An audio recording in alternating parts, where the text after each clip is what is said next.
N'étant pas élu de terrain, je ne vous ferai pas de speech sur ce que j'ai pu constater sur le terrain. Quoique le terrain, je le connais en partie puisque j'ai fait ma scolarité en ZEP et puis j'ai aussi brièvement enseigné, ce qui n'a pas été dit dans mon parcours, mais j'ai brièvement enseigné l'économie en étant prof vacataire. Non, j'ai préféré plutôt vous faire quelque chose de plus théorique sur la crise de l'école. Alors j'ai été présenté comme radical, donc je vais faire une présentation radicale. Je rappelle que radical vient du latin radix, qui veut dire retourner à la racine. Et donc ce qui est radical pour moi, c'est d'aller à la racine de quelque chose pour y trouver une solution appropriée. Alors je vais essayer d'aller à la racine de la crise de l'école. Déjà, un petit mot, c'est qu'elle ne date pas d'hier. Un auteur que j'aime beaucoup, Guy Debord, dans ses commentaires sur la société du spectacle en 88, s'inquiétait déjà de la dissolution de la logique, alors que, d'après lui, jusqu'à une époque récente, presque tout le monde pensait avec un minimum de logique à l'éclatante exception des crétins et des militants politiques. Je ne dis évidemment pas ça pour vous, ce sont les mots de Debord. Un autre auteur que j'aime beaucoup, Christopher Lasch, historien et sociologue américain, a écrit 9 ans plus tard, donc en 79, mais il faut se souvenir que la crise, la crise de la société américaine a démarré avant celle de la société française, donc il est normal qu'en fait des Américains aient alerté avant. Donc en 79, Christopher Lasch disait, je cite, « L'éducation de masse qui se promettait de démocratiser la culture jadis réservée aux classes privilégiées a fini par abrutir les privilégiés eux-mêmes. La société moderne, qui a réussi à créer un niveau sans précédent d'éducation formelle, a également produit de nouvelles formes d'ignorance. Il devient de plus en plus difficile aux gens de manier leur langue avec aisance et précision, de se rappeler les faits fondamentaux de l'histoire de leur pays, de faire des déductions logiques, de comprendre des textes autres que rudimentaires. » Alors, pour essayer de comprendre cette crise, je vais utiliser un de mes auteurs préférés, qui s'appelle Jean-Claude Michéa et à qui j'ai consacré un livre intitulé Mystère Michéa, sous-titré Portrait d'un anarchiste conservateur. Et Michéa, dans un de ses livres les plus importants, consacré à l'école, qui s'appelle donc L'enseignement de l'ignorance, sorti en 1999, se pose cette question justement de ce qu'il appelle le progrès de l'ignorance dans la société moderne. Alors d'après lui, l'école républicaine est entrée en crise, mais c'est une crise qui ne la touche pas qu'elle, mais qui touche en fait toute la société moderne. C'est-à-dire c'est la même crise qui touche l'école, mais qui touche aussi la famille, la dissolution de la vie de village, de la vie de quartier, et qui emporte avec elle toute forme de civilité, et donc qui explique aussi les progressions de l'incivilité ou des incivilités dans nos sociétés. Pourquoi ? Déjà parce que l'école est dans la société, donc n'est pas un cadre protégé de la société, et d'ailleurs est un cadre de moins en moins protégé par la société, mais aussi parce que c'est aussi une institution importante pour la société, puisque c'est une institution qui permet de sociabiliser et finalement d'intégrer à la société. Le paradoxe de la société libérale, c'est qu'elle ne peut pas exister sans institutions en fait elle ne peut pas exister sans institutions non libérales, c'est-à-dire qui ne répondent pas aux logiques de la marchandisation, de l'intérêt, de la raison instrumentale ou de l'individualisme. L'école faisait partie de ces institutions. L'école est un service public, donc ne répondait pas à la marchandisation. Le but de l'école n'est pas d'être rentable. Le but de l'école, ça repose sur des instituteurs ou des professeurs qui acceptent finalement de mettre en commun leur savoir, donc qui font un geste qui est désintéressé ou du moins qui l'est en partie, et qui fonctionne justement qui ne fonctionne pas avec de l'individualisme. Mais le problème avec la société libérale, c'est qu'elle ne peut pas exister sans étendre sans cesse son influence, et donc sans scier la branche sur laquelle elle est elle-même assise. Alors déjà, je vais vous expliquer ce que j'entends par société libérale et pourquoi je parle de société libérale. Alors là, j'en reviens toujours à Michéa. En fait, pour lui, le libéralisme est une pensée apparue il y a quelques siècles avec la modernité, donc apparue il y a à peu près 300 ans, et qui a fini par devenir l'idéologie dominante et qui se présente en fait sous forme d'une double entrée. Il y aurait d'un côté un libéralisme politique et culturel, en général défendu par la gauche, et de l'autre côté un libéralisme économique défendu par la droite. Pour Michéa, ces deux libéralismes n'en forment qu'un.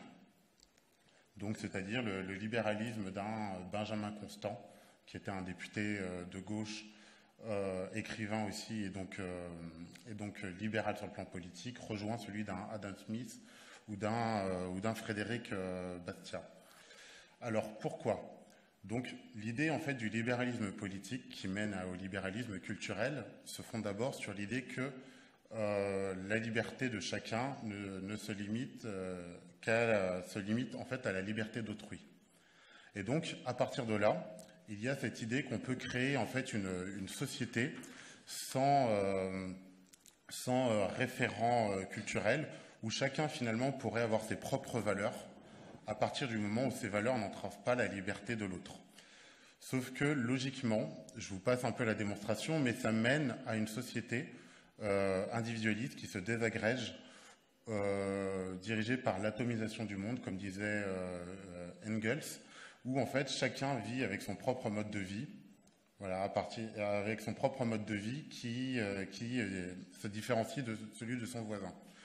Et donc le droit et la neutralité de l'État qui ne prend plus, qui s'interdit tout jugement moral et métaphysique tant que la liberté des autres n'est pas entravée. Le droit et donc cette neutralité de l'État doivent garantir en fait ce libéralisme politique. Le souci, c'est que très vite, les premiers intellectuels libéraux se sont quand même rendus compte qu'il fallait quelque chose pour faire, comme on dit, société aujourd'hui. Et donc, c'est là qu'est apparu le libéralisme économique, ou le doux commerce de Montesquieu.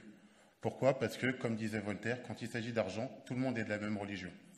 Donc en fait, on a ce projet en fait, qui se définit par une double entrée, une entrée politique et culturelle, et puis de l'autre côté, une entrée un peu plus économique. Et là, vous me répondrez, certes, mais depuis entre Voltaire ou aujourd'hui, le libéralisme n'a pas forcément été un. On n'a pas vécu dans une société où chacun pouvait faire ce qu'il voulait.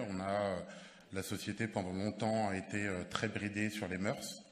Et en fait, Michéa estime que c'est avec l'avènement de mai 68 que le libéralisme s'est réconcilié avec lui-même. Alors déjà, mai 68, on parle de mai 68, mais en réalité, il s'agit d'un phénomène assez pluriel qui démarre en réalité vers 1964 et finit à peu près vers 1974, dont les événements de mai 68 sont vraiment le point culminant. Et donc mai 68 est un phénomène assez pluriel. Déjà, on va mettre de côté l'aspect social, donc le mai 68 ouvrier, qui était la plus grande grève générale en Europe, et on va se concentrer sur le mai 68 étudiant. Lui-même avait deux pôles, un pôle radical anticapitaliste qui remettait en question la société de consommation, inspiré par des auteurs comme justement Guy Debord, que j'ai cité tout à l'heure, Henri Lefebvre, Cornelius Castoriadis. Mais de l'autre côté, on avait aussi un mai 68, lui, plus hédoniste, festif, se rappeler quand même que le mouvement étudiant commence quand les étudiants de la fac de Nanterre veulent entrer dans le dortoir des filles, et donc plus centré sur la question des mœurs. Celui-là, en fait, mai 68 apparaît, le mai 68 étudiant apparaît déjà grâce à la moyennisation de la société et à l'émergence de ce qu'on appelait les classes moyennes, c'est-à-dire, selon le philosophe marxiste Michel Clouscar, ces classes qui, en tant que travailleurs, subissent l'exploitation, mais en tant que consommateurs, subissent l'injonction à consommer. Et donc, ces classes moyennes, en fait, qui sont des classes de travailleurs, mais qui vivent de manière relativement confortable, ont commencé à accéder à l'éducation. On a eu donc un afflux d'étudiants qui ont mené à la construction de nouvelles facs comme Nanterre. Et surtout, ces classes moyennes, en fait, ne voulaient plus vivre dans une société bridée par les mœurs comme ça a été le cas. Et donc, mai 68, en fait, a été en partie ça. Et c'est surtout ce mai 68 qui a gagné sur le mai 68 plus anticapitaliste et plus anticonsumériste, et en fait a mené à une société dont finalement le slogan vivre sans temps mort et jouir sans entrave sont devenus un peu les maîtres mots de notre société. Alors, c'est aussi pour ça que le philosophe Michel Clouscar a pu parler aussi de libéralisme libertaire, c'est-à-dire en fait un libéralisme en fait qui marche sur deux pieds, le libéralisme économique, et une forme de libertarisme sociétal. À l'époque, il était devenu interdit d'interdire, on voulait faire table rase du passé, et c'est ce qui va nous mener en fait à l'école. Alors vous allez me demander quel rapport entre mai 68 et l'école. En fait, le rapport est quand même assez vite fait.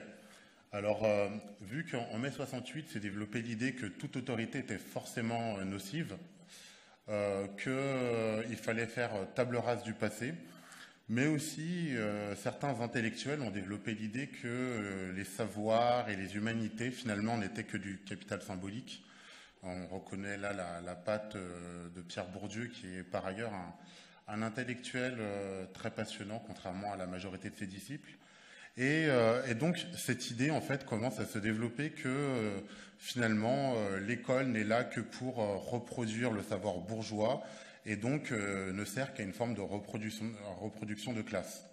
C'est d'ailleurs en partie vrai, puisque les travaux de Bourdieu avaient, dans son livre Les Héritiers, il avait montré quand même que les inégalités se reproduisaient en partie avec l'école, mais ce qu'il oubliait, c'était quand même qu'il y avait une forme d'ascenseur social qui, depuis, a été cassée, en partie à cause de lui, on va voir pourquoi.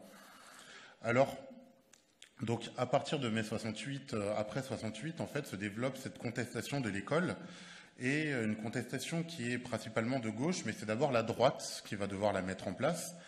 Et on le voit déjà, à partir de 68, en fait, on ne fait plus classe, on ne fait plus vraiment classe. C'est très temporaire, après on revient à des formes d'enseignement un peu plus conventionnelles, mais Jean-Claude Michéa, je lui demandais à quoi ressemblaient ses premiers cours. Il a eu l'agrég de philo en 72, et donc en privé, il m'a expliqué que quand en 72, il enseignait aux filières technologiques, il n'y avait pas cours, les élèves s'asseignaient en rond et le prof était au milieu. On fumait en classe et ce qui se passait, c'était que les cours magistraux étaient abolis et les élèves faisaient eux-mêmes des exposés. Et en même temps, il m'a aussi expliqué que finalement, ça ne marchait pas si mal que ça, que ces élèves qui étaient des élèves techniques, voilà, l'équivalent aujourd'hui du bac STMG, étaient des élèves qui, à 17 ans, étaient capables de faire des exposés sur Anti-Oedipe de Deleuze, de faire des exposés sur les théories de Michel Foucault, etc. Aujourd'hui, je vous assure que je pense que même en master, un élève serait incapable de le faire. Pourquoi? Parce que ça restait des élèves quand même pétris en fait d'une forme de culture traditionnelle et d'humanité qui ont été détruites depuis. Je referme cette parenthèse.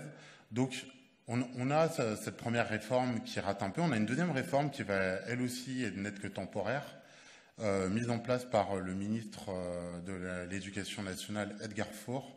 Donc, dès janvier 69, il explique à l'époque que les notations vont être abandonnées, qui vont substituer en fait les notes qui vont de 0 à 20 à des groupes de notes qui vont de A à E, ce qui va permettre à la fois de classer les groupes d'élèves, les élèves par niveau, mais aussi parce que la note est quelque chose de très violente. Et donc, il ne faut pas traumatiser les élèves. Et puis aussi, pour autre chose, ça j'ai oublié de vous le dire, c'est que les réformes, en fait, sont souvent... les réformes de l'école sont souvent mises en place pour, on va dire, trois motifs qui sont le pédagogisme, on va y revenir, qui sont le pédagogisme plutôt de gauche, donc une forme de bonne gestion, on va dire, de la droite libérale, et puis l'idée qu'il faut toujours moderniser, c'est-à-dire rattraper son retard. Et donc Edgar Faure, à l'époque, il explique aussi que sur les notes, il faut rattraper notre retard parce que les deux pays les plus avancés, qui pourtant ont des modèles économiques totalement différents, donc qui sont les États-Unis et l'URSS, eux n'appliquent pas de notes, alors nous, autres Français, il va falloir qu'on se mette au diapason. Cette réforme est finalement abandonnée dès 71 parce que Pompidou déteste Edgar Faure et estime que c'est un saltimbanque et décide de rétablir plus ou moins l'école normalement. Sauf que Pompidou n'est pas en reste non plus, puisque à partir de 72, dans dans les IUFM, qui ne s'appellent peut-être pas encore comme ça, de lettres, on commence à expliquer que la culture littéraire qui est dénoncée comme forcément bourgeoise ne doit plus être le pivot du français, puisque finalement la culture des humanités n'est pas quelque chose d'émancipateur, mais finalement lire ne sert qu'à deux choses, s'informer, se documenter et pas plus. En 77, on a aussi une réforme qui a donné de beaux résultats, qui sont le collège unique. À titre personnel, je ne suis pas forcément contre le collège unique, mais quand on regarde tous les rapports, on voit quand même que c'est le parent pauvre ou l'enfant malade, on va dire, de l'éducation nationale. Alors, voilà, là on a la droite qui commence, et puis derrière on a la gauche qui elle va aller bien plus loin dans tout ça. 85, un texte écrit au Collège de France et présenté au président de la République, François Mitterrand, par le sociologue Pierre Bourdieu, écrit, je cite, qu'une profonde transformation de l'organisation scolaire et des mentalités est importante et que l'école a accordé une importance excessive à la trilogie lire, écrire et compter, qui peuvent être considérés comme l'un des facteurs de l'échec scolaire. Ce qui va commencer à entraîner une forme d'abandon de certaines méthodes d'apprentissage de la lecture et du calcul. La même année, donc en 85, le ministre de l'Éducation nationale, Jean-Pierre Chevènement, crée le bac professionnel et dit que l'objectif va être d'amener 80% d'une classe d'âge au niveau du baccalauréat. D'ailleurs, petite parenthèse, à l'époque, c'était 80% d'une classe d'âge au niveau du baccalauréat. Là, on a l'impression que c'est 80% qui doivent avoir le baccalauréat, voire 100%. Et il justifie ça comment ? Toujours sous les habits de la modernisation. Il explique à l'époque que c'est déjà le cas aux États-Unis et en Suède et que la France a du retard sur ce domaine et qu'il faut combler ce retard. On saute 3 années, on a une commission qui rend... Est-ce que vous pensez qu'on peut accélérer pour se rapprocher de... J'ai bientôt fini. Merci. On a une commission qui rend un rapport à Lionel Jospin, donc ministre de l'Éducation, composé de gens comme Pierre Bourdieu, Pierre Berger, Jacques Bouvresse, Jacques Derrida. Et ce rapport, en fait, jette les bases du pédagogisme et de la future loi Jospin qui place l'élève au centre et les besoins de l'élève et non plus l'enseignement du prof, avec derrière à la manœuvre des chercheurs comme Philippe Mérieux et le GEN CFDT. Un peu plus tard, sous la gauche plurielle, c'est Claude Allègre qui veut dégraisser le mammouth et qui explique d'ailleurs que les maths aussi sont dévaluées dans notre société et auront moins d'importance professionnelle et que l'anglais aussi doit être considéré comme une langue, non plus comme une langue étrangère, mais comme une langue nationale, puisque ce sera assez le langage du business. Ces grandes tendances seront ensuite confirmées par la droite, par Nicolas Sarkozy qui va détruire les IUFM et j'en passe.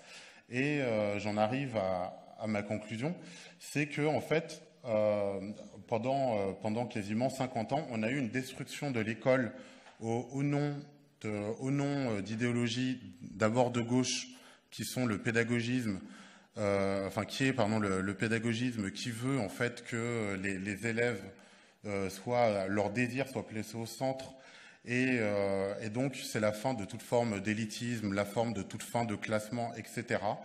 Et de l'autre côté, de la droite libérale qui estime que l'école n'est coûte trop cher, n'est pas assez rentable, etc.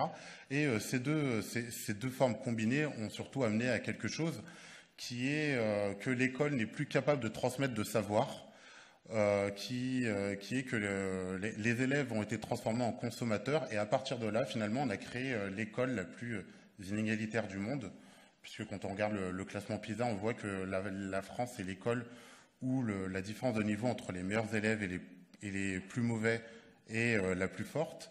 Et finalement, qu'est-ce qu'on a fait? On a complètement détruit toute forme d'ascenseur social, et on a conforté finalement les classes les plus privilégiées, c'est-à-dire ceux dont les parents ont la capacité en fait de transmettre des savoirs à leurs enfants. Voilà.